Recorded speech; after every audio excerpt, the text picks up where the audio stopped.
When we undertake the process of drawing borders, boundaries, weird things can happen, like exclaves and enclaves.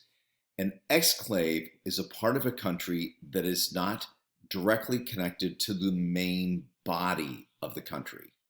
And an enclave is a part of one country that is completely surrounded by another country. Why would they exist? Well, ethnicity, language, religion, attempts at homogeneity in an area, and of course politics. All of these things can contribute to the creation of exclaves and enclaves. Berlin. That's right. We're going to start with Berlin. Probably the most famous exclave and enclave over the last 100 years was in Berlin. So this is Eastern Europe. Take a look. Estonia, Latvia, Lithuania, what you can see, Russia, Poland, Czech Republic, Slovakia, Hungary, Romania, Bulgaria, and then all the things that used to be Yugoslavia combined with Albania. Okay, that's Eastern Europe. As World War II came to an end, the Allies from the West, which would have been the British, the Americans, and the French primarily, and then the ally from the East, the Soviet Union, were attacking and compressing Nazi Germany and ultimately won the war. Take a look at that white arrow on the upper right-hand side that's pointing at East Prussia, and keep that in mind. East Prussia was part of the German state at one point. In the post-World War II era, what happened was the Soviet Union took control of most of Eastern Europe. That created what was known as the Eastern Bloc. These were countries that were supposedly independent, but they got their marching orders from the Soviet Union. They were communist dictatorships.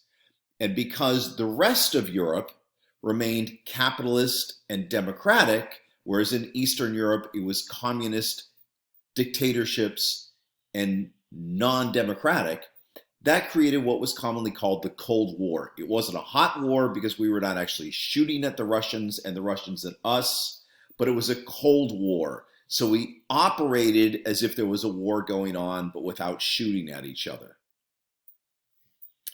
And Winston Churchill coined this famous phrase, the Iron Curtain, and what he was referring to was this block of dictatorships that had been created in Eastern Europe and was controlled by the Soviet Union. So that was the Iron Curtain that descended across Eastern Europe. So it was not really free-flowing movement of ideas and people across that area. And that lasted from 1945 until 1989. So all of those countries were under some version of a communist dictatorship.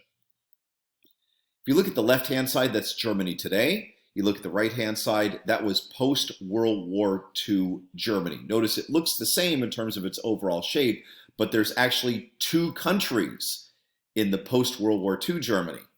And if you look now, you can see that on the left-hand side, that black arrow is pointing at Berlin in Germany today, the unified Germany. But after World War II, Germany was split. It was kind of punished in a way for what it had done in World War I, and then, of course, what it had done in World War II.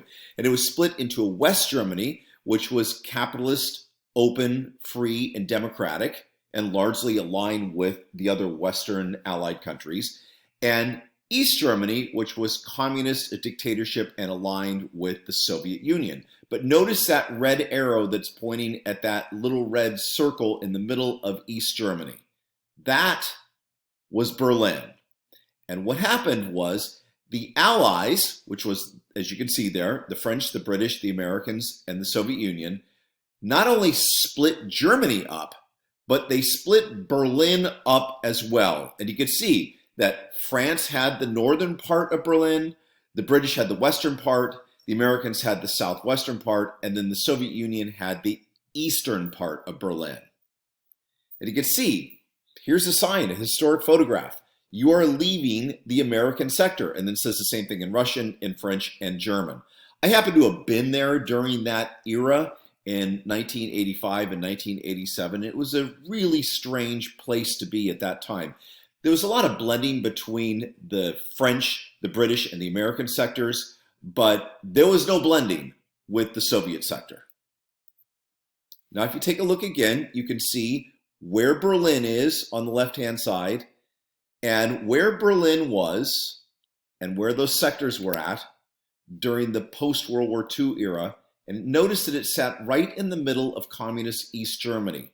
This points it out even better because West Berlin, the area that was occupied by the French, the British, and the Americans, was an enclave and an exclave of West Germany. In other words, it was part of West Germany, completely surrounded by a communist country. It was a free, open city on the western side, but a communist dictatorship on the eastern side, and completely surrounded by a communist dictatorship in East Germany. It was bizarre.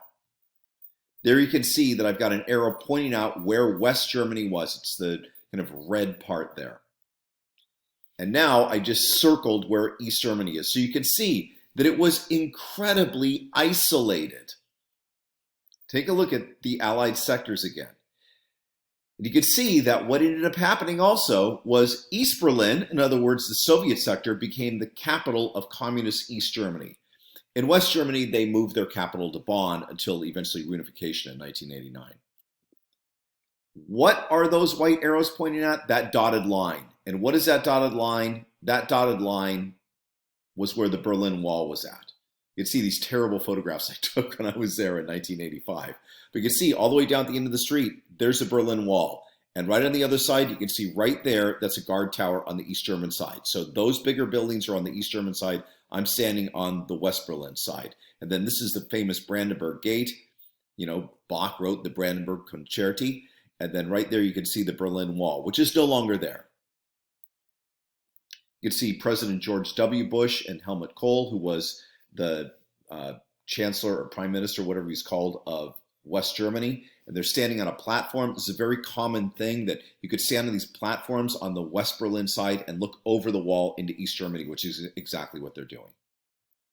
And so now you can see with the reunification of Germany beginning in 1989, Berlin is now part of a unified Germany. It's no longer an exclave or an enclave, just part of the whole country. And in fact, Berlin is now the capital again of the unified German state. Let's try another one. Okay, this is the Middle East, obviously. You can see Saudi Arabia, the United Arab Emirates, Oman, Yemen, Iran. Let's take a little bit closer look, and you can see the UAE, United Arab Emirates, Saudi Arabia, Oman. Take a close look at the northern end of that peninsula. You can hear my cat crying. So what is this, Kasab? What is that? And what is that thing? What are those? Who do they belong to? Well, Kasab is an exclave of Oman. Oman is right down here, but this is where the United Arab Emirates is at. And so this piece up here is an exclave of Oman. See that? Now you get a little better look at it. And what is this? Well, take a closer look. This is Mada, which is an exclave and an enclave of Oman, because it's completely encircled by the United Arab Emirates, which is all this land around here. So this is part of Oman. But what is that? Are you ready for this? That's an exclave and an enclave of the United Arab Emirates within an exclave and an enclave of Oman. Is that not nuts? That is wild. The reason this happened is because when these things broke up into countries, there were allegiances to certain people, and they just decided to settle it like this. That one part, Mada decided to stay with Oman, and this other piece wanted to stay with the United Arab Emirates. So you have an exclave and an enclave within an exclave and an enclave. There you go. Take a look at that. Kind of wild, huh? All right, here's the last one. Kaliningrad. Remember I told you about East Prussia? And you can see Kaliningrad and Russia where the red arrow is pointing. And notice that Lithuania and Poland border it. So what is Kaliningrad about? Because of German losses in World War I and World War II, and because the Germans started those wars, they lost territory. And part of the territory they lost was that area that was called East Prussia. And that area then fell under Soviet-dominated communism from 1945 to 1989. But in the post-1989 era, the East European countries became independent. And none of them wanted anything to do with the former Soviet Union and Russia. And so what ends up happening is, because they didn't want to mess with the Russians, they dealt with the Russians enough under the communist era, Kaliningrad became a Russian enclave. So this is the reason that it sits there. I'm sorry, exclave. Exclave, see, exclave, not enclave.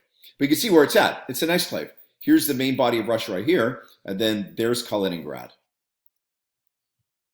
So what about Alaska?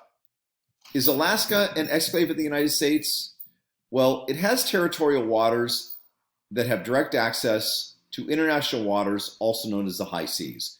Because of that, Alaska is not an American exclave, because it has the ability to access the rest of the world without going through somebody else's territory. Whereas with Kaliningrad, you might say, what about Kaliningrad? Well, with Kaliningrad, they either have to go through land to get to the main part of Russia through other people's countries, or they have to go through Lithuanian waters, Latvian waters, Estonian waters, Finnish waters, Swedish waters, Polish waters, German waters, or Danish waters, or Norwegian waters in order to access the open sea.